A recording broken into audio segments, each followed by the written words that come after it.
ఓం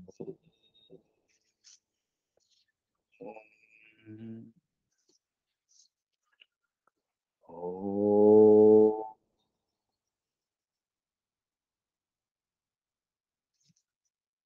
ఓం యోగే యోగే తవ స్తరం వాచే వాచే హవామహే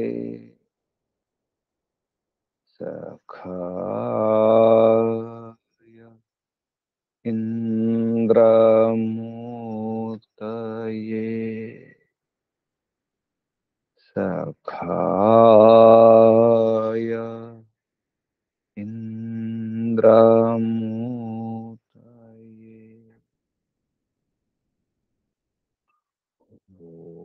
ఓం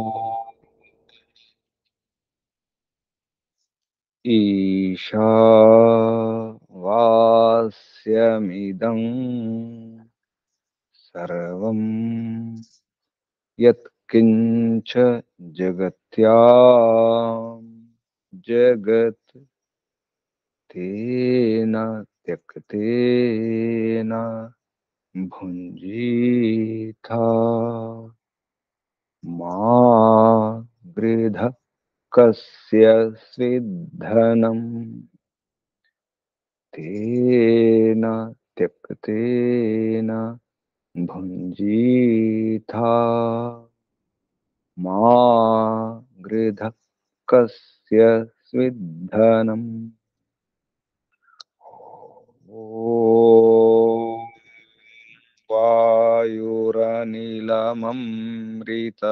వాయురనిలమమృతమథేదం భస్మాంతం శరీరం ఓం క్రతో స్మర క్లిబే స్మర కృతం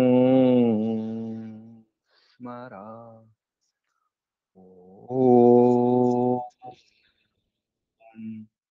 క్రతో స్మర క్లిబే స్మర కృతం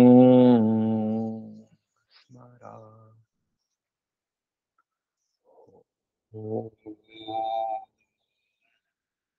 హిరణ్మయేన పాత్రేణ సత్యస్య పిహితం ముఖం యో సావాదిత్యే పురుష సో సావహం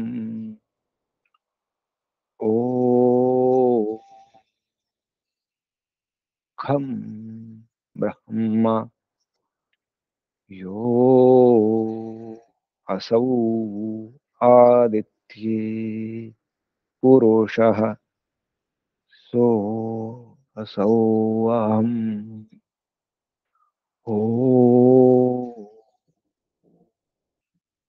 ఓఖం బ్రహ్మ ఓం ఖం బ్రహ్మ ఓం ఖం బ్రహ్మ ఓం శాంతి శాంతి శాంతి.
ఓం స్వామీజీ మీట్లోకి వెళ్ళిపోయారు. ఓం ఓం ఓం ఓంకు వందనాలు. ఋషులకు, మహర్షులకు, మునులకు, యోగులకు, గురువులకు, ఆచార్యులకు, అధ్యాపకులకు, పెద్దలకు, మాతాపితలకు, శ్రేయోభిలాషులకు, మిత్రులకు, జడచేతనాది చరాచర జగత్తుకు, స్థావర జంగమాలకు వందనాలు. సర్వేభ్యో నమో నమః. ప్రణామ. ఆత్మ బంధువులారా, శాశ్వత బంధువులారా, బ్రహ్మ బంధువులారా, ధర్మ బంధువులారా, ఆత్మీయ బాంధవులారా, మిత్రులారా, అత్యంత దుఃఖ నివృత్తి అభిలాషులారా, పూర్ణ పురుషార్థులారా, మోక్షాకాంక్షులారా, ముముక్షులారా, సున్నాలారా, పరమాత్మ, బ్రహ్మాత్మ, విశ్వాత్మ దర్శనాభిలాషులారా, సాధకులారా, ఈశ్వరారాధకులారా, ఈశ్వరోపాసకులారా,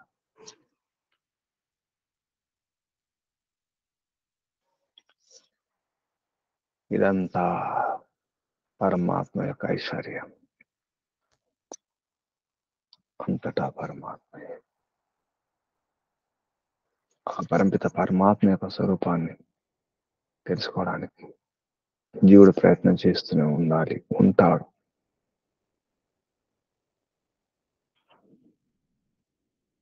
అసలు జ్ఞానము, విజ్ఞానము తెలుసుకునదగినది పరంపిత పరమాత్మయే. ఆ పరంపిత పరమాత్మకు ఆకారం లేదు. అన్ని శక్తులకు శక్తి, అన్ని శక్తులకు ఆధారము, స్రోతస్సు పరాశక్తి, పరమశక్తి, ఆదిశక్తి. సర్వశక్తులకు ఆధారం, ఆలవారం, ఆలంబనం. అదే కేంద్రం. ఆ శక్తికి ఆకారం లేదు. ఆ శక్తి లేకుండా ఏది కదలదు. ఆ శక్తి కదలదు. అది స్థిరంగా ఉంటుంది, నిండుగా ఉంటుంది, అంతటా ఉంటుంది. ఆ శక్తి గురించి తెలుసుకొని తన శక్తి ఏమిటో, తన స్వరూపం ఏమిటో అర్థం చేసుకున్నప్పుడు ఏ శోకం ఉండదు, ఏ భయం ఉండదు, ఏది ఏ చింత ఉండదు. భయపడుతున్నాం, బాధపడుతున్నాం, నిరాశ, నిస్పృహలు వస్తున్నాయి, ఏదో నష్టము, కష్టము అనిపిస్తుంది, రోగాలు వస్తున్నాయి, బాధలు వస్తున్నాయి. కారణం శరీరాన్ని నేను అనుకుంటున్నా. శరీరం ఒక పెట్టె, ఇదొక వాహనం, ఇదొక ఇల్లు, ఇదొక సాధనం. ఇదంతవరకే. వాహనాలు కదులుతాయి, అయినా జడమే. కదిలినంత మాత్రాన చేతనము కాదు.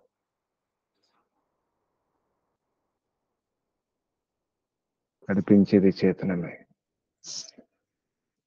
వాహనం దాని ఇష్టము కాదు. ఎక్కడ ఆగాలో, ఎక్కడ సాగాలో, ఎప్పుడు ఎటువైపు మలుపు తిప్పుకోవాలో ఆ వాహనానికి తెలియదు. వాహనం నడిపించేవాడు ఉండాలి, వాహనం తయారు చేసిన వాడు ఉండాలి. ఈ ప్రపంచం నివాసం, పరాశక్తి ఒక నివాసం. ఆ శక్తి ఈ జగత్తును నిర్మించడానికి కారణం.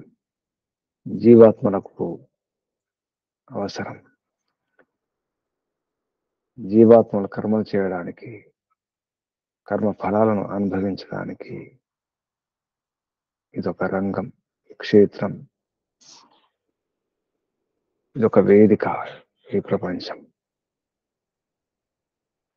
ఈ ప్రపంచ రహస్యాన్ని తెలుసుకోవడానికి విశ్వ రహస్యాలను అర్థం చేసుకోవడానికి అనాది నుంచి మానవ జన్మలో ఉన్నటువంటి ఆత్మలు ప్రయత్నం చేస్తూనే ఉన్నాయి. అయినా అర్థం కావడం లేదు. పైన పైన చూస్తున్నారు, జడాన్ని చూస్తున్నారు, కనిపించే వాటిని చూస్తున్నారు. సూక్ష్మంగా ఉండే వాటిని సూక్ష్మ దర్శనం ద్వారా చూసి అర్థం చేసుకోవడానికి, దూరంగా ఉన్నటువంటి గ్రహాలను, ఖగోళాలను అర్థం చేసుకోవడానికి దూరదర్శనం ద్వారా ప్రయత్నం చేస్తున్నారు. అది కూడా జడాన్ని మాత్రమే. శరీరాన్ని అర్థం చేసుకోవడానికి ప్రయత్నం చేస్తున్నారు. శరీరం ఉన్నటువంటి రోగాలు, బాధలు, నొప్పుల గురించి తెలుసుకోవడానికి ప్రయత్నం చేస్తున్నారు. అంగాలలో, అవయవాలలో, ఇంద్రియాలలో ఉన్నటువంటి వాటిని తెలుసుకోవడానికి ప్రయత్నం చేస్తున్నారు. అంతేకాని ఇందులో ఉన్నటువంటి జీవాన్ని, ఆత్మను తెలుసుకోవడానికి ప్రయత్నం చేయడం లేదు వైజ్ఞానికులు. ఎప్పుడైతే జీవాన్ని, జీవమును, ఆత్మను, ప్రపంచం నడిపించే శక్తిని, పరమాత్మను అర్థం చేసుకోరు, అంతవరకు ఏది అర్థం కాదు. శవాన్ని అర్థం చేసుకోవడానికి ప్రయత్నం చేస్తున్నారు. శవాన్ని కోసి చూస్తున్నారు. కండరాలను, నరాలను, ఎముకలను, కీళ్లను, వాటిని వీటిని కోసి చూసి తెలుసుకోవడానికి ప్రయత్నం చేస్తున్నారు. ఏ అవయవము ఎక్కడ ఉంటుంది, ఎలా ఉంటుంది, ఏ కీలు, ఏ కాలు, ఏ ఎముకలు ఎలా ఉంటాయి, ఏ నరాలు ఎలా ఉంటాయి, ఏ అంగాలు ఎలా ఉంటాయి. చనిపోయిన తర్వాత శవాలను కోసి చూస్తే ఏం తెలుస్తుంది? నొప్పి ఎక్కడ ఉంది, ఎంత ఉంది, అది జీవం ఉన్నప్పుడే తెలుస్తుంది. ఎంత నొప్పిని చెప్పడం కష్టం. ఎంత ఆకలి ఉంది, ఎంత దాహం వేస్తుంది, ఎంత నిద్ర వస్తుంది చెప్పడం కష్టం. జీవం లేనప్పుడు శవం ఎలా చెబుతుంది? యంత్రాల ద్వారా తెలుసుకోవడానికి ప్రయత్నం చేస్తున్నాడు మానవుడు. అది అర్థం కాని వస్తువు. జీవం అర్థం కావాలి, ఆత్మ అర్థం కావాలి, పరమాత్మ అర్థం కావాలి. ప్రపంచం నడిపించి, జగత్తు నడిపించే శక్తి ఏమిటో తెలియాలి. అది వేదం ద్వారానే అర్థమవుతుంది. వేదమంతా జ్ఞానమే. వేదం ఉన్నదంతా జ్ఞానమే, విజ్ఞానమే.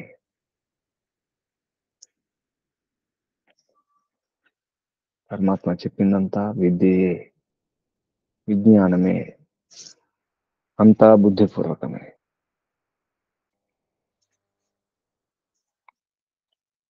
ఉపనిషత్తు యొక్క ఉద్దేశమే. ఉపనిషత్తు షద్ అంటే విశరణం, గతి, అవసాధనం. అవిద్యను నశింపజేసుకొని గతి, బ్రహ్మజ్ఞానాన్ని పొంది అవసాధన చేసుకోవాలి. దుఃఖాలను, బాధను దూరం చేసుకోవాలి. బంధాలను విడిపింపజేసుకోవాలి. మోక్షాన్ని అందుకోవాలి. ఉపనిషద్ అనే శబ్దానికి అర్థం అదే. ఇది రహస్య విద్య, బ్రహ్మ విద్య. ఆ ఉపనిషత్తుల్లో అనేక ఉపనిషత్తులు, అందులో అసలైన ఉపనిషత్తు వేదాంతం, వేదం యొక్క చివరి భాగం ఈశోపనిషత్తు అని తెలుసుకున్నాం. ఈశావాస్యమిదం సర్వం అనే శబ్దం ఉంది కాబట్టి ఈశావాస్య ఉపనిషత్తు అంటారు. సంక్షిప్తంగా ఈశోపనిషత్తు అంటారని, దీన్ని మంత్రోపనిషత్తు అంటారని కూడా తెలుసుకున్నాం. ఈ ఉపనిషత్తుల వైజ్ఞానిక రహస్యాలు కూడా ఎన్నో దాగి ఉన్నాయి. ఎంతో విజ్ఞానం ఉంది. ఈనాటి విజ్ఞానం కూడా, సైన్స్ కూడా ఇందులో దాగి ఉంది. ఈశ అనేది ఒక శక్తి, శక్తులకే శక్తి, నడిపించే శక్తి, నియామక శక్తి, నిర్ణాయక శక్తి, నిర్వహణ శక్తి, నిర్వాహక నియామక శక్తి, నిర్మాణాత్మకం, అన్ని నిర్మాణాలకు ఆధారం ఈశ్వర శక్తి. అణువులో, అణువులో, పరమాణులో కూడా గతి ఉందంటే అక్కడ శక్తి ఉన్నట్టే, బలం ఉన్నట్టే. అంతర బలం, లోపలి బలం. గ్రహాలు తిరుగుతున్నాయంటే ఇది బాహ్య బలం. తిప్పేవాడేవాడు, తిప్పే ఆ శక్తి ఏమిటి? న్యూటన్ సిద్ధాంతం ప్రకారంగా బాహ్య బలాలు లేకపోతే లేకపోతే ఏ జడ వస్తువు ఆగేది ఆగదు, సాగేది సాగదు. అంటే ఆగినది ఆగింది అలాగే ఉండిపోతుంది, సాగిపోతూనే ఉంటుంది. గతిలో ఉన్నది గతిలోనే ఉంటుంది, స్థితిలో ఉన్నది స్థితిలోనే ఉంటుంది అనేది వైజ్ఞానిక విషయం. న్యూటన్ సిద్ధాంతానికి ఆధారం ఇది. ఈశావాస్యమిదం సర్వం యత్కించ జగత్యాం జగత్. న్యూటన్ చెప్పింది పైన స్థూలంగా చెప్పినాడు గతులను చూసి, కానీ పరమాణువులో ఉన్నటువంటి స్థితి, పరమాణులో ఉన్నటువంటి గతిని చెప్పలేదు. న్యూటన్ చెప్పిన సిద్ధాంతం కూడా, న్యూటన్ చెప్పిన సూత్రం కూడా జగత్యాం జగత్. ఈ కదులుతున్న జగత్తులో కదులుతున్న కూడా ఉన్నాయి. భూమి తిరుగుతుంది, భూమికి గతి ఉంది.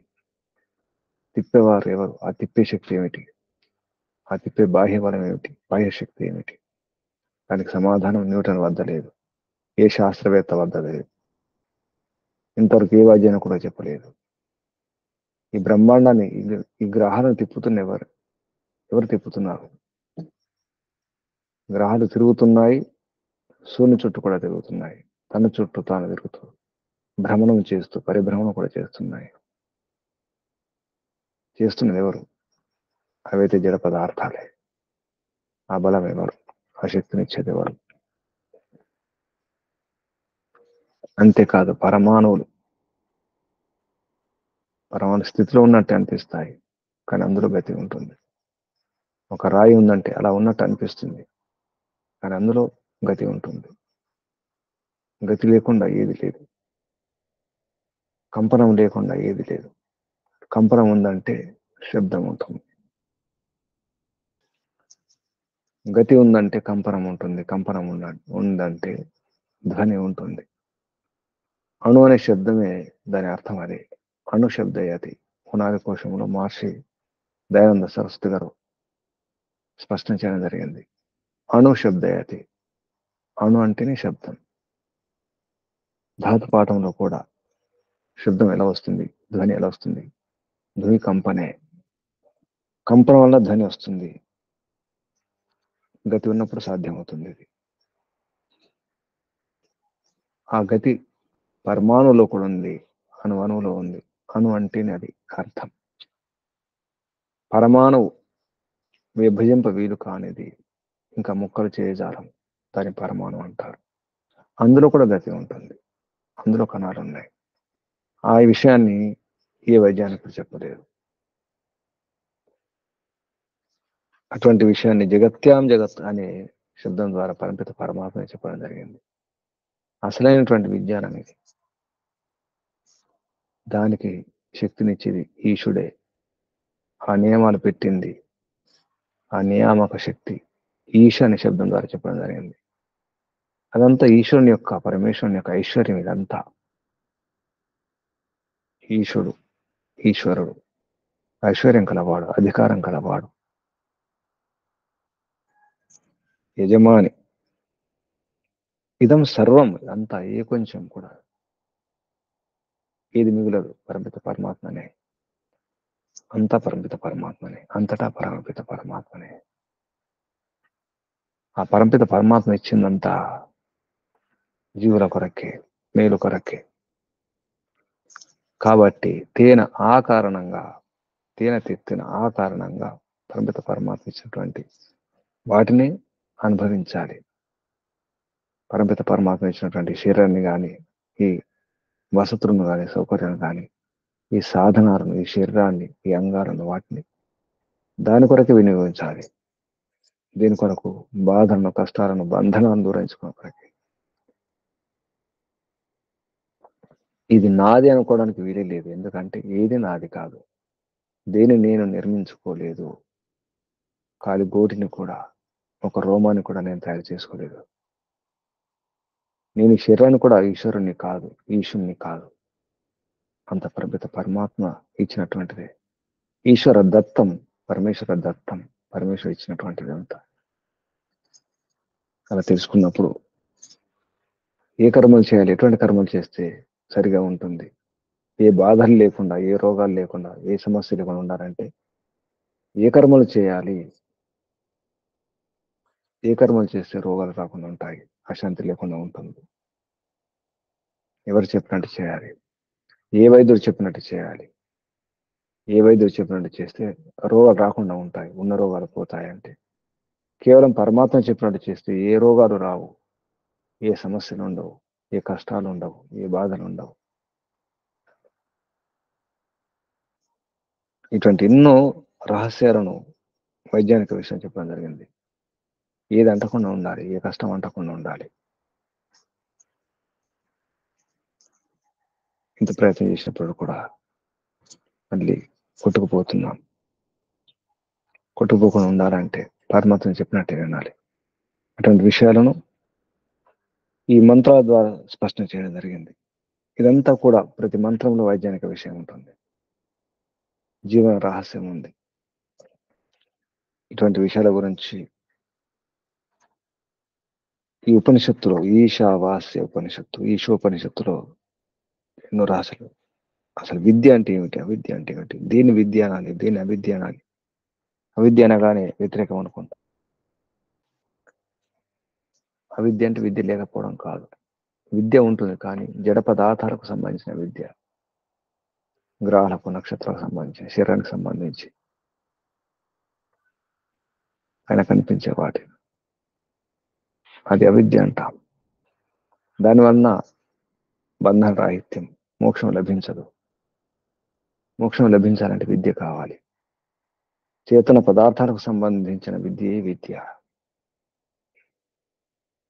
అసలు విద్య ఇది. కానీ అవిద్య లేకుండా విద్య అర్థం కాదు. అవిద్య కూడా అవసరం. సాధనాలను అర్థం చేసుకోకుండా ప్రయాణం చేయలేము. వాహనం అవసరం, సాధనాలు అవసరం. ప్రయాణం చేసి గమ్యం చేరుకోవడానికి, గమ్యం చేరుకోవడం అనేది ఉద్దేశం, లక్ష్యం. సాధనాలు కావాలి, వాహనం కావాలి. వాహనాన్ని మర్చిపోతే ఎలా? వాహనం గురించి తెలుసుకోవడం అవసరం. అదే అవిద్య అన్నారు. సాంకేతిక విద్య, ఈనాటి టెక్నాలజీ, ఈ ఇంజనీరింగ్, ఈ భౌతిక విద్యలన్నీ కూడా అవిద్య అనే పదంలో చెప్పడం జరిగింది. ఇది అవసరమే, అది అవసరమే, రెండు అవసరమే. అంతేకాదు, పంచమహాభూతాల గురించి, అణు గురించి కూడా తెలుసుకోవాలి, మూల ప్రకృతి గురించి కూడా తెలుసుకోవాలి. దాని సంభూతి, అసంభూతి అని చెప్పిన సంభూతి, మూల ప్రకృతి, మహతత్వం వరకు. అక్కడ నుంచి ఈ సృష్టి రహస్యాన్ని కూడా తెలుసుకోవాలి, అది అసంభూతి. అలాగే సంభూతి, అసంభూతి అంటే వ్యక్తి తన కొరకు మాత్రమే జీవించకూడదు, అందరి కోసం జీవించాలి. తన ఉన్నతి కూడా చూసుకోవాలి, అందరి ఉన్నతులు తన ఉన్నతి చూసుకోవాలి. ముందు ఆత్మోన్నతి చూసుకోవాలి. ఎన్నో జాగ్రత్తలు చెప్పడం జరిగింది ఇందులో. చివరికి మిగిలేది ఏమి లేదు, ఏది ఉండదు. ఈ జడం, ఏ జడం ఉండదు, ఏ శరీరం ఉండదు, ఏది మిగలదు. ఈ రకంగా ఈశావాస్య ఉపనిషత్తులు చెప్పి చివరికి ప్రపంచం అంతా మాయ చేస్తుంది. కారణం ఏంటంటే ఇదంతా హిరణ్యమయ పాత్ర. ఈ పాత్రతో సత్యం మూసివేయబడింది, కప్పివేయబడింది. సత్యం అర్థం కావాలంటే ఈ తలుకు బెలుకులు, ఈ ఆకర్షణలకు లోను కాకుండా ఉండాలి. పరమాత్మ అంటున్నాడు, అది నేనే, అక్కడ ఉంది నేనే, ఇక్కడ ఉంది నేనే. సూర్యుని వెలుగునిచ్చి నేనే, ఆ సూర్యునిలో ఉన్నటువంటి పురుషుని నేనే, అంతటా ఉండేది నేనే. అహం అసౌ ఆదిత్యే, యో అసౌ ఆదిత్యే. ఆదిత్యంలో కనిపించే ఆ పురుషుడు, ఆదిత్యంలో పురుషుడు. ఆదిత్య పురుషుడు ఎవరు? పరమ పురుషుడు, పరమిత పరమాత్మే. సూర్యునిలో ఆదిత్య అంటే అఖండితం, అఖండంగా ఉన్నటువంటి పదార్థాల్లో కూడా పరమిత పరమాత్మ పురుష. సో అసౌ అహం, అది నేనే. అహం ఓం ఖం బ్రహ్మ, అది నేనే. ఆ శక్తిని నేనే, ఆ పరాశక్తిని, ఆ ఆదిశక్తిని సర్వశక్తిని నేనే. ముందు ఈశ అంటే ఎవరంటే చివరికి సమాధానం. ఆ ఈశుడు అది నేనే. నేనే ఓమును. నేనే ఆకాశాన్ని మించి విశాలం నేనే. సర్వవ్యాపకం నేనే. ఆయన స్పష్టం చేయడం జరిగింది. అంటే అంతటా శక్తి ఉంది. అంతటా పరమశక్తి ఉంది. ఆ పరమశక్తి గురించి ఇంకా అన్వేషించడం చాలా అవసరం ఉంది. ఈనాటి వైజ్ఞానికుల యొక్క విషయం ఇది కాదు. ఈ విషయం గురించి, ఈ క్షేత్రం గురించి వారు పరిశోధించడం లేదు, అన్వేషించడం లేదు. అందుకే సరైనటువంటి సమాధానం లభించడం లేదు. సమస్యలకు సరైన పరిష్కారాలు కూడా లభించడం లేదు. రోగాలు వస్తూనే ఉన్నాయి, పెరుగుతూనే ఉన్నాయి. కొత్త కొత్త రోగాలు వస్తున్నాయి, కొత్త కొత్త సమస్యలు వస్తున్నాయి, పెరుగుతూనే ఉన్నాయి. అలా కొట్టుకుపోతూనే ఉన్నాం. శాంతికి, పరమశాంతికి, విశ్వశాంతికి, ప్రపంచ శాంతికి, ఆరోగ్య విషయాలు కానీ ఎన్నో విషయాలలో ఇంకా పరిష్కారాలు లభించలేదు, సమాధానం దొరకలేదు మానవునికి. కానీ పరమిత పరమాత్మ ఎప్పుడూ చెప్పడం జరిగింది, ఇలా చేయండి, ఇలా చేస్తే మీకు ఏది అంటుకోదు, ఏ బంధనం ఉండదు, ఏ రోగం ఉండదు, ఏ అశాంతి ఉండదు, ఏ నిరాశ ఉండదు. నేను చెప్పినట్టు చేయండి, మీకు నచ్చినట్టు చేస్తే అది మీ ఇష్టం, మీరే అనుభవిస్తారు. నియమాలు పాటించండి, నేను చెప్పిన నియమాలు పాటించండి అని చెప్పేసి హెచ్చరించడం జరిగింది. లేకపోతే కొట్టుకుపోతారు, అసురులైపోతారు, ఆత్మహనులైపోతారు. ఎందుకంటే నాకు అంతా తెలుసు, అంతటా ఉంటాను. ఇందులో మరొక రహస్యం, మరొక వైజ్ఞానిక విషయం చెప్పడం జరిగింది. మాతరిశ్వ అనే శబ్దం. మాతరి అంటే అంతరిక్షం. మాతరి అంతరిక్షే అని మహర్షి రాయడం జరిగింది. అంతరిక్షంలో వాయువు ఉంటుందని. అంతరిక్షంలో మాతరి అంతరిక్షం ఒక వాయువు ఉంటుంది. ఆ వాయువే మాతరి శక్తి. శరీరంలో జీవశక్తి లాగా, శ్వాసలాగా, ప్రాణం లాగా అని మాత్రం మాతరిశ్వ అనే శబ్దంలో చెప్పడం జరిగింది.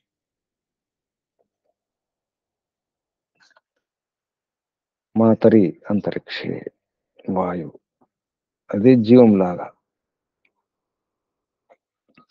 కాబట్టి అంతటా పరమిత పరమాత్మే, అన్నింటిలో పరమిత పరమాత్మయే. ఆ ఊపిరి లేకుండా అంతరిక్షంలో, ఈ జగత్తులో ఊపిరి లేకుండా ఇది సాగడం లేదు, ఇది తిరగడం లేదు. అనేజదేకం మనసో జదీయో, మనసు కంటే వేగం అది ఏకం, అది ఒకటే.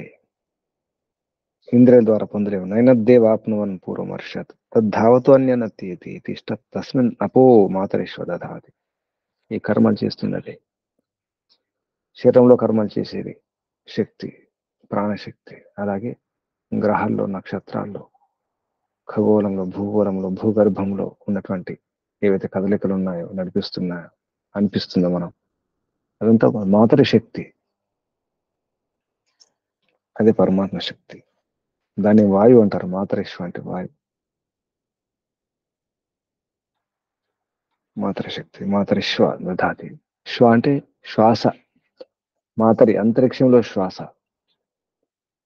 మనం శ్వసిస్తున్నట్టుగానే, శ్వాస తీసుకుంటున్నట్టుగానే జగత్తులో కూడా శ్వాస ఉంటుంది. ఆ శ్వాస ఎవరు? ఆ శ్వాస కారణం ఎవరు? పరమిత పరమాత్మే.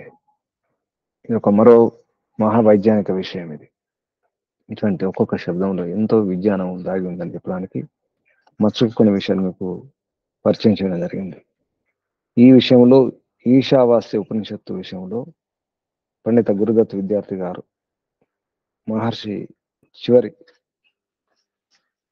క్షణాలను మహర్షి దయానంద సరస్వతి గారు శరీరాన్ని వదిలిపెట్టిపోతున్నప్పుడు ప్రత్యక్ష సాక్షి, గురుదత్ విద్యార్థి, నాస్తికుడు, ఈశ్వరుని నమ్మకుండా ఉంటాడు.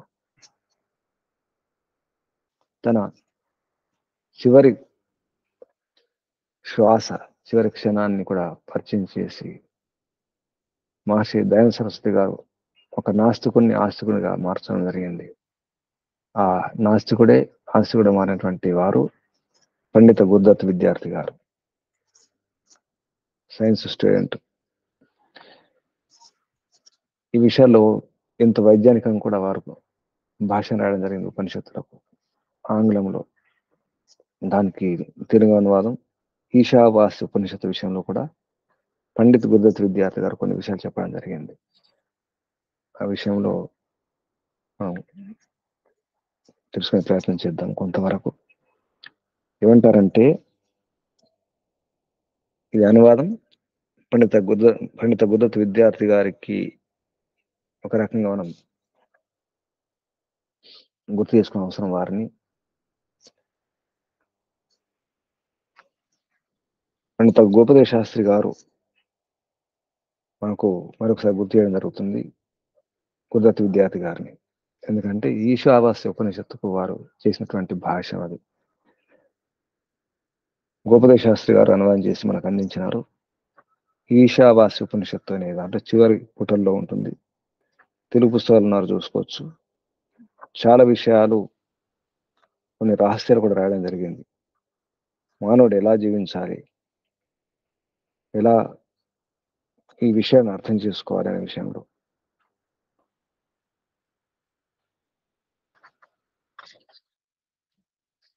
సుమారు 20 పుటల్లో వారు చెప్పినారు ఈశావాస్య ఉపనిషత్తు యొక్క సారాన్ని. విశేష వివరణ పేరుతో, శీర్షికతో గోపదేవ శాస్త్రి గారు మనకు అందించినారు. గురుదత్ విద్యార్థి గారు ఏమంటారంటే, నేడు మనం వైజ్ఞానిక యుగమున జీవనం గడుపుచున్నాము. రాకెట్లను నిర్మించి వానిపై ఆరూఢులమై అంతరిక్షమున భూమిని చుట్టి తిరగనేర్చితిమి. ఇదంతా గోపదేవ శాస్త్రి గారి యొక్క అనువాదం. ఇది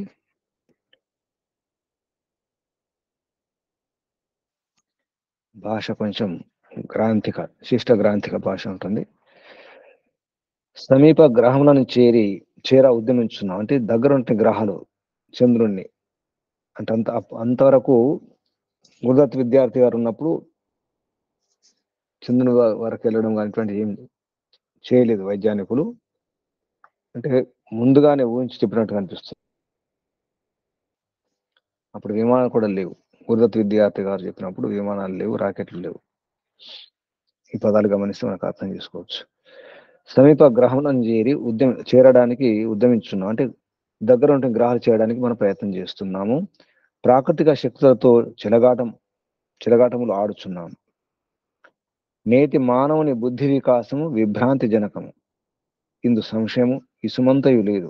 కానీ ప్రస్తుత మానవుడు ధర్మమును అర్థం చేసుకునే జాలకున్నాడు. అర్థం చేసుకున్నంత వరకైనను విపరీతంగా చేసుకొనిచున్నాడని చెప్పవలసి వచ్చుచున్నది. అసలు ధర్మం అంటే ఏమిటో ప్రయత్నం చేయడం లేదు అర్థం చేసుకోవడానికి. అర్థం చేసుకున్నది కూడా కొంత అర్థం చేసుకుంటున్నాడు, విపరీతంగా అర్థం చేసుకుంటున్నాడు. కావుననే విజ్ఞాన యుగమున నడయాడు నేటి మానవుని జీవనమునందును నిత్యాచరణములను క్రూరత క్రీడించుచున్నది. విజ్ఞాన యుగము ఏదనుకుంటున్నాడు, అంతా విజ్ఞానం ఉండాలి, వైజ్ఞానికంగా ఉండాలని అనుకుంటున్నాడు. అందులో క్రూరత్వమే ఉందంటున్నాడు. నిత్యాచరణమున రోజు మనం ఆచరించే ఆచరణలో కూడా క్రూరత్వం ఉంది, హింసతో కూడుకున్నటువంటి వ్యవహారం చేస్తున్నాము.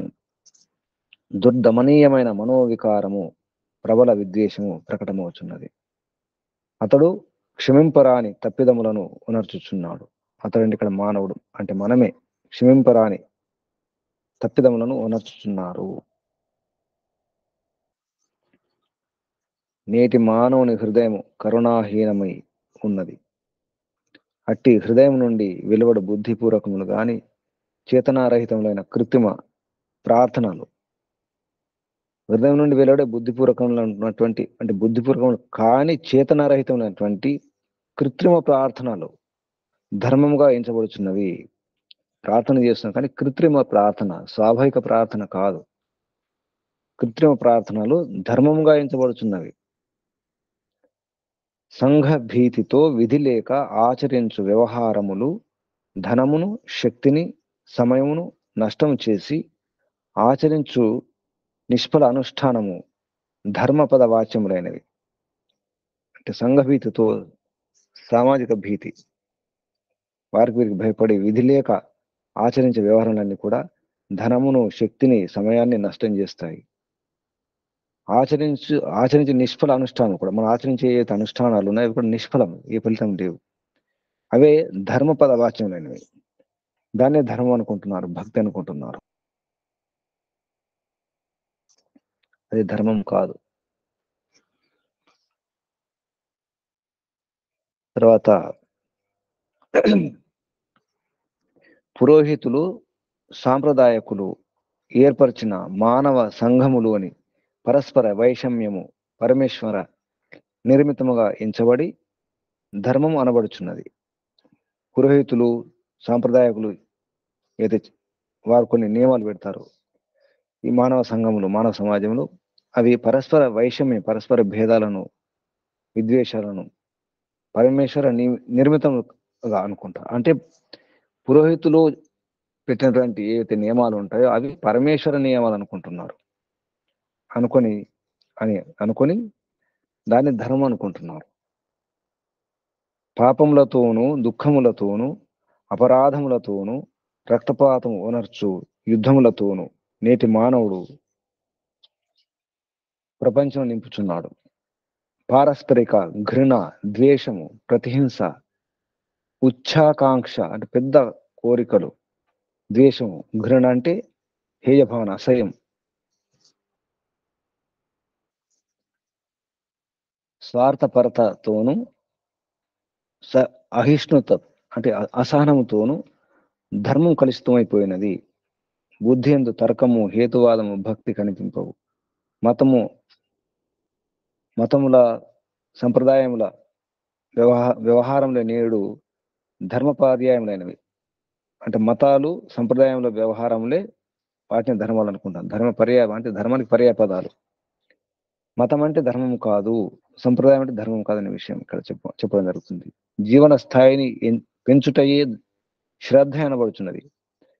భౌతికంగా సుఖ సాధనాలు పెంచుకోవడమే శ్రద్ధ అనుకుంటున్నారు. పెద్ద పెద్ద మాటలను చెప్పుటయే కర్మాచరణమైనది. కేవలం మాటలు చెప్పడమే కర్మ అనుకుంటున్నారు. మూఢ విశ్వాసములు, పురాణ ప్రవచనములు బ్రహ్మాండ రహస్యములను ప్రకటించినవిగా ఎంచబడుచున్నవి. మూఢ విశ్వాసాలు, పురాణ ప్రవచనాలే బ్రహ్మాండ రహస్యాలను తెలుపుతున్నట్టుగా అనుకుంటున్నారు.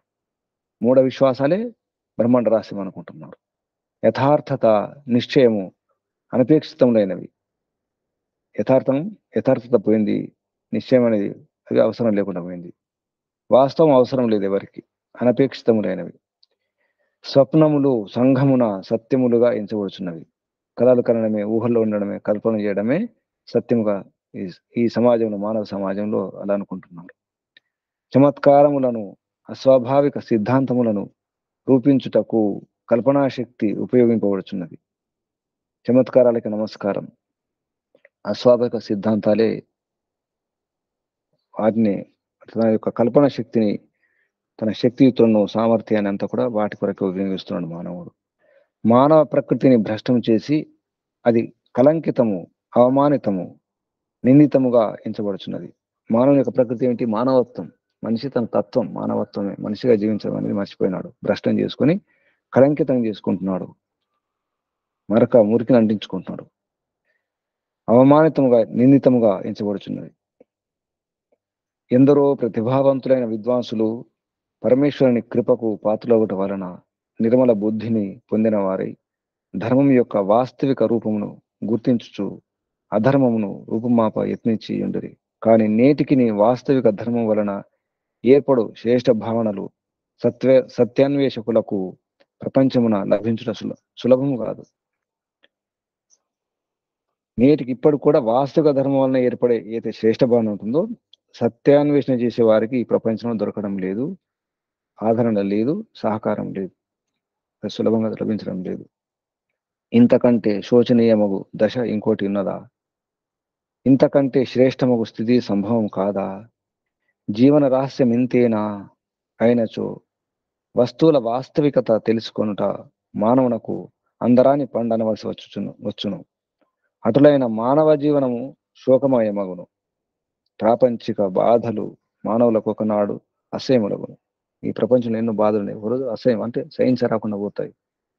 ఇక ఓర్చుకోలేము, అటువంటి బాధలు పెరిగిపోతున్నాయి. కానీ వాస్తవిక ధర్మము ఎరిగిన నాడు అవన్నీ కూడా ఉండవు. సత్య ధర్మమున కృత్రిమతకు తావు లేదు. కపట రచనలు ఉండవు. సత్యధర్మం కేవలం మాటలతో చెప్పున్నది కాదు. అది అందరాని ఫలము కాదు. అది జీవన సారం అయ్యేది వ్యవహారికం. అది వ్యవహారికంలో ఉండాలి ధర్మం అంటే. ధర్మశుద్ధమగు సత్యము మీద ఆధారపడి ఉండడం. ధర్మం శుద్ధమైనటువంటి సత్యం మీద ఆధారపడి ఉంటుంది. సర్వశక్తులు సమానముగా వికసించుటయే ధర్మమునకు ఆధారం. సర్వశక్తులు అంటే ఇక్కడ అభ్యుదయం నిశ్రేయసం రెండు. అభ్యుదయ సిద్ధి సధర్మ. ధర్మం అంటది సర్వశక్తులు సమానంగా వికాసం చెందాలి. మానవులు తమ సత్తా ఉనికిని గుర్తించుటకు గాను తమ క్షమత ఓర్పును సరిగా విస్తరింపజేయటయే ధర్మగుణం. ఈశ్వర నియమానుకూలంగా తమ జీవితమును నడుపుటయే ధర్మం. ఈశ్వరుని యొక్క నియమాలకు అనుగుణంగా పరిమిత పరమాత్మ చెప్పినట్టు జీవించడమే అదే ధర్మం. సత్యధర్మం అనబడును. ప్రపంచమున ఏర్పడు పరిణామములకు కారకుడు పరమేశ్వరుడు ఒకడు ఉన్నాడు. ప్రపంచం మారుతుంది. ఈ మార్పుల కారణం పరిణామం చెందుతుంది. పరిణామాల కారణం పరిమిత పరమాత్మయే. ఆ పరిణామములను మనం ఎట్లు సృష్టింపగలము అని తమతో పాటు ఎల్ల ఎడల ఆ పరమేశ్వరుని ఉనికిని గుర్తించుటయే ధర్మము విషయమున నేర్చుకుని ప్రథమ పాఠము. ఈ ప్రథమ పాఠం ఏంటో ఈశావాస్య ఉపనిషత్తులో ఈశావాస్యమిదం సర్వం యత్కించ జగత్ అని చెప్పడానికి ఇది భూమికగా పండిత గురుదత్ విద్యార్థి గారు చెప్పడం జరిగింది. ఈశావాస్యమిదం సర్వం యత్కించ జగత్ ఆ మంత్రానికి భూమిక ఇది. విశ్వమున గోచరమగు ప్రాకృతికములైన స్థిర నియమములు, అనంత శక్తులు, వారి అనంత రూపములు, దృశ్య చమత్కారములు అన్ని ఆకస్మికములు కావు. అకస్మాత్తుగా కాలేదు. ఇదంతా కూడా ఒక యోజనాబద్ధం, బుద్ధిపూర్వకం. పరిమిత పరమాత్మ యొక్క బుద్ధిపూర్వకం ఇదంతా.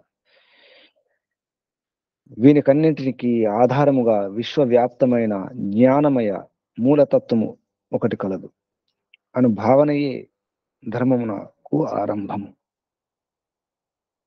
ధర్మమునకు ఆరంభకము అంటే ధర్మ ఆరంభం ఏంటంటే ఈ జ్ఞానమయమైనటువంటి మూలతత్వం ఒకటి ఉంది అని తెలుసుకోవడం. వీటన్నిటికీ ఆధారం విశ్వవ్యాప్తమైనటువంటి జ్ఞానతత్వం ఉంది. అదే ఈశావాస్యమిదం సర్వం. ఆ మూలతత్వమును సాక్షాత్కారం చేసుకున్న వ్యక్తి ఆనందభరితుడై ఈ బ్రహ్మాండమున పరమాణువు మొదలు ఎల్ల పదార్థములు, ఎల్ల లోకములు చేతన అధిష్ఠితములు అంటే పరిమిత పరమాత్మ ద్వారా ఆధారపడి ఉన్నవి. పరిమిత పరమాత్మ అధ్యక్షుడు, అన్నిటికీ ఆధారం. వ్యాపక పరమేశ్వరుడు వీనికి ఆధారం అని ఉద్ఘోషించును. అప్పుడే అతడు ధర్మక్షేత్రమున ముందంజ వేదడవును. తను తాను సంస్కరింపబూనుకొనును.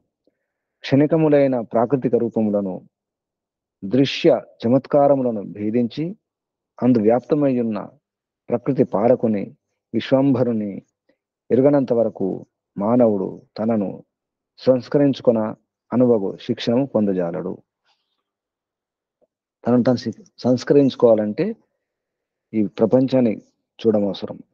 దృశ్య చమత్కారములను భేదించి అందు వ్యాప్తమైనటువంటి ప్రకృతి పాలకుడు విశ్వంభరుడు, విశ్వాన్ని ధరించినవాడు, విశ్వాన్ని నడిపించేవాడు. ఆ పరిమిత పరమాత్మ ఎరగనంత వరకు మానవుడు తనను సంస్కరించుకోవడానికి అనుభవ శిక్షణ పొందలేడు.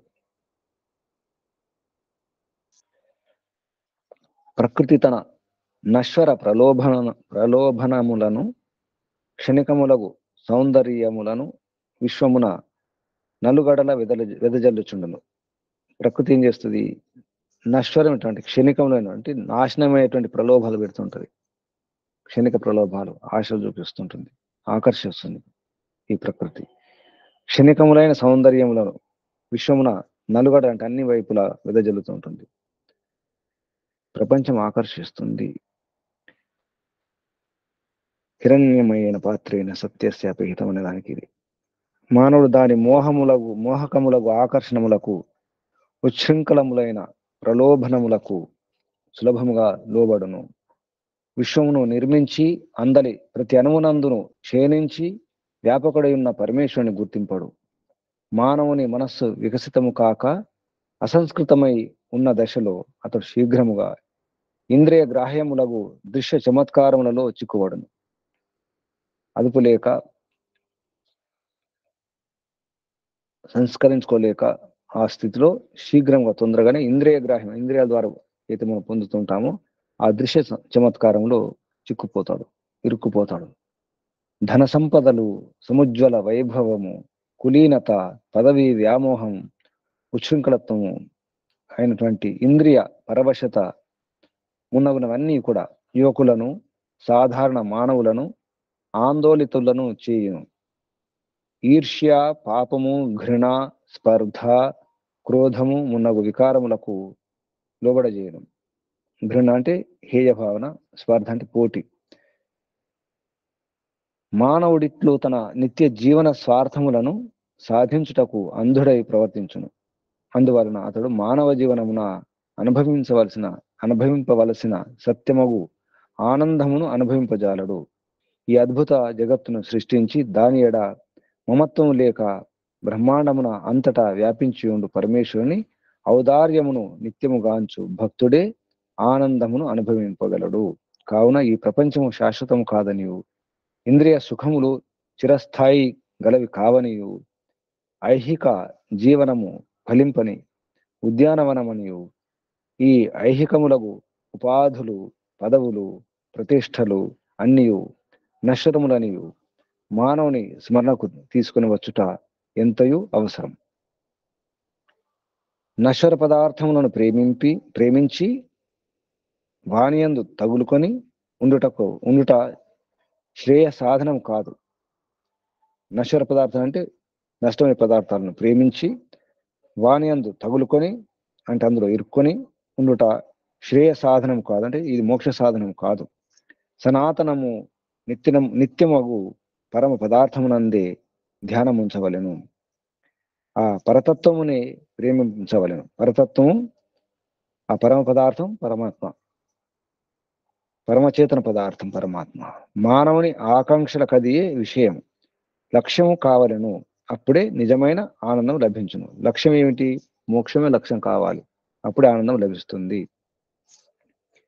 ప్రాపంచిక పాపముల నుండి, ఆడంబరం నుండి, ప్రపంచ మాయ నుండి దూరముగా ఉండదలచదవేని ఈర్ష్య, క్రోధము, మాత్సర్యము, ద్వేషము ఉన్నవు దుర్గుణముల నుండి విడవడ తలంచదవేని నిర్మలము నిత్యము అగు సుఖ శాంతులను అనుభవింప గోర్దువేని మానవ, ఈ నశ్వరములైన ప్రాపంచిక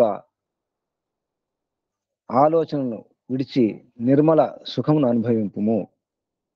ఈ ప్రపంచం మూలంలోనే పరమేశ్వరుని చేరుటకు గాను ప్రపంచ నశ్వరతను గూర్చి ఆలోచింపవలెను. దాని అందు మమత్వమును కూడా విడవలను. తత్ర కోమోహ కహశోక ఏకత్వం అనుపశ్యత. దాని అందు మమత్వమును కూడా విడవలను. ఈ స్థితిని సంపాదించి ఇటుపై ఒక అడుగు ముందుకు వేయవచ్చును. అప్పుడు వ్యక్తిగత పాపముల నుండి మానవుడు నివృత్తిని పొందగలడు. ఈ పాప నివృత్తికి న్యాయానుభవం మీద ఆధారపడి ఉండను. కావున మానవ ప్రవృత్తి యందు న్యాయ నియమము బాగుగా నాటుకొని ఉన్నది. వ్యాపకము విజ్ఞమునగు దివ్య దృష్టితో ఒక దివ్య తత్వము ఎల్లరకు అత్యంత శుభము ఉనర్చు ఉద్దేశంతో ఎల్లరను శాసించుచున్నది. ఈ దివ్య తత్వమే పరమాణువు మొదలు పెద్ద పెద్ద సూర్యగోళముల వరకు గల పదార్థములకన్నింటికి జీవనదానం ముసంగుచున్నది. అవి చేయు పనులకు తగినట్లు వానిని రూపొందించుచున్నది. అందువలననే ఎల్లరకు శుభం కలుగుచున్నది. ఎల్లరూ ఆత్యంతిక సుఖం అంటే మోక్ష సుఖం, ఆత్యంతిక సుఖము ఉద్దేశింతురు. ఈ ఉద్దేశమును నెరవేర్చుటకు అనుకూలముగా ఈశ్వరుడు ఈ బ్రహ్మాండమున వ్యవస్థ నునర్చి ఉన్నాడు. సనాతనములు అవికార్యములకు ప్రాకృతిక స్థిర నియమములే ఈ అపూర్వ వ్యవస్థను బోధించు సంహితల అందగి ఉన్నవి.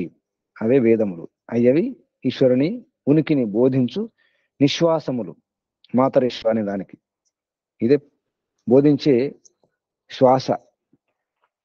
ఎల్లరను నియమములందును శాసనమునందును ఉంచు సనాతన బ్రాహ్మీ విధులు ప్రతి వ్యక్తి ఉనర్చు కర్మములను లిఖించుటకు పరమేశ్వరునిచే నియమింపబడిన కపటులు లంచగొండులు నగు రక్షక భటులు ఎవరును ఈ ప్రపంచంలో లేరు.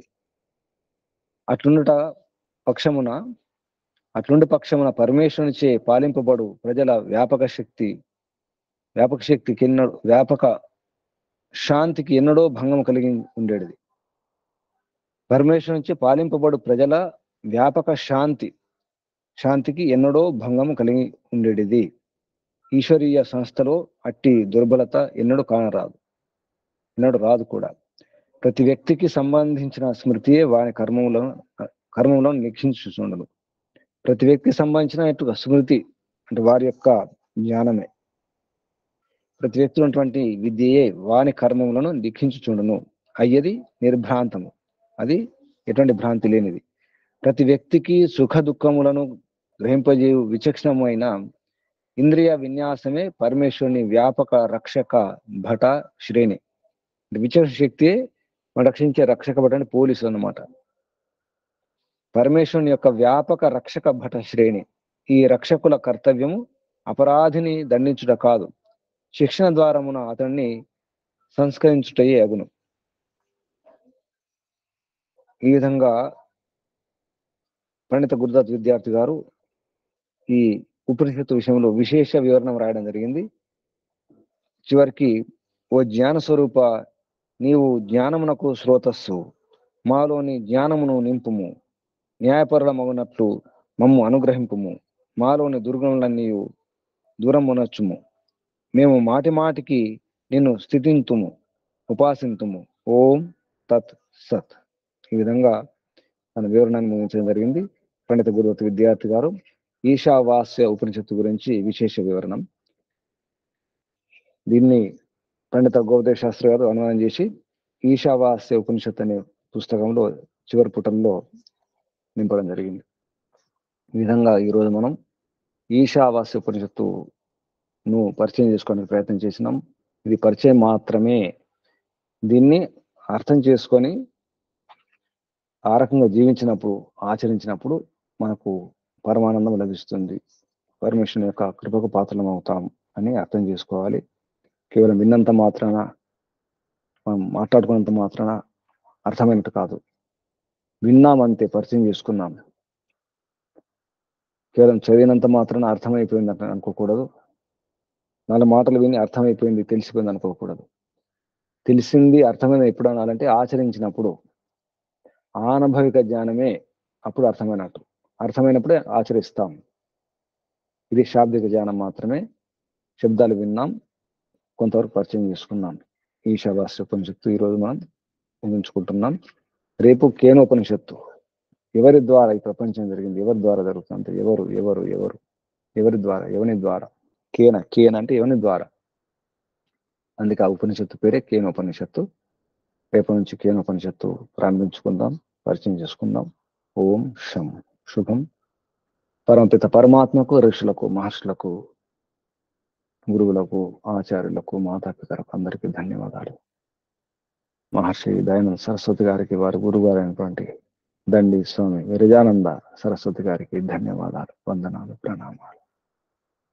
బంధులారా, సాధకులారా, ఈశ్వర ఆరాధకులారా, మీ అందరికీ ధన్యవాదాలు, వందనాలు, అభినందనలు, పరమాత్మ ఆశీర్వాదాలు. ఓం శం శుభం. ఓం ఓం ఓం. శాంతి శాంతి శాంతి.